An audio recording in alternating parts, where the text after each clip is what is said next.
Hello, good evening mga kaibigan. Andito na naman ako ngayon sa bahay ng aking kapatid. At yung aking ina ay naabutan kong namalansa ng kanyang damit. Imuhan cellphone? Oo. Wala, nagtaguan man. Basta ito ang yala, tatuwa. Ay, ito. Dahil talaga na sa cellphone ito.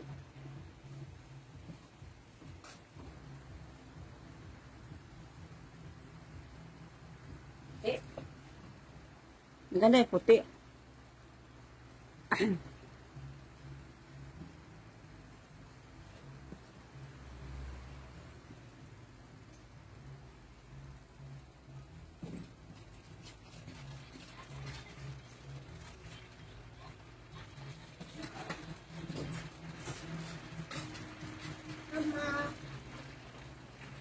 Amat cellphone. Pretty.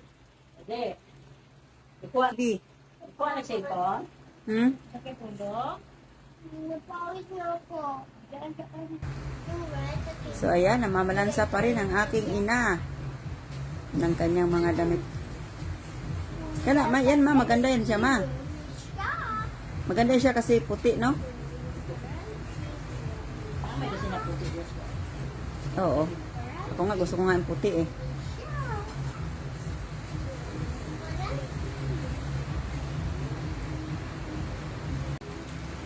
Frederick, where are you going, Frederick? Say hi, dali. Come on. Go to my house. So, ayan guys, namalansa yung aking ina guys. Ayan, kasi piniprepare na niya guys yung kanyang susuotin bukas. Oh. Kasi sa Sabat day bukas. So, kailangan maghanda na ng mga susuotin para bukas. So, naghanda na siya guys para sa kanyang susuotin bukas. Pinalansa na niya yung kanyang mga damit. At ano isusuot mo bukas ma? Yung yellow? Ay, ito palang yellow ang kanyang susuotin guys. Ireo. Bestida siya guys. So, maganda tong yellow ma. So, ayan, magandang damit tong yellow. Ayan oh. Ang ganda oh. So, ito yung susuotin niya guys, yellow. Gusto daw niya itong yellow. Na-plansya na to guys. Pero design na, may pagkakulubot talaga. So, ito maganda. Maganda. So, ayan, namlansa sa inyo yung kanyang puti. Baka ay susuotin din niya siguro yan sa isang linggo. So, ayan. So, magandang damit tong yellow ma, oh. Hindi to sikip sa'yo, ma? Kasya lang to sa'yo? Tapos ka na? Tingin nga, iyan ma. Yan, ma, iharap dito, camera.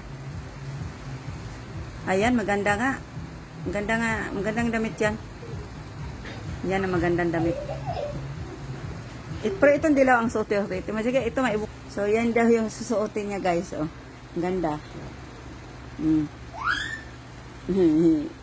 Ayan, ang ganda ng style, oh. May kulo-kulubot talaga ma, oh. Yara? Mamalo to. Style niya talaga yan. Mamalo to. Kulo-kulo rin ha. Ang ganda. So, ayan guys, naka-ready na yung susuotin ng aking ina guys, para bukas. So, pagkatapos namang mamalansya, ayan po ay magbabasa naman ng Bible yung aking mother. Matag o tabang. So, ayan, thank you for watching. See you on my next video. God bless. Happy weekend. Ayan guys, magbabasa kami ng versikulo ng Biblia. Kaya,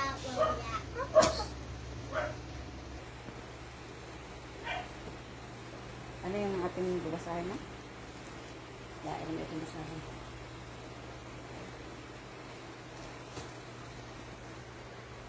Ano, papahulay nito kanina sa? Oo. Papahulay. Kaning Malakias 3:8. Ato na yung basahon? Ayan, maganda yan. Kaya mga nakapangawat ang tanang tao sa kalibutan. Malakias 3:8.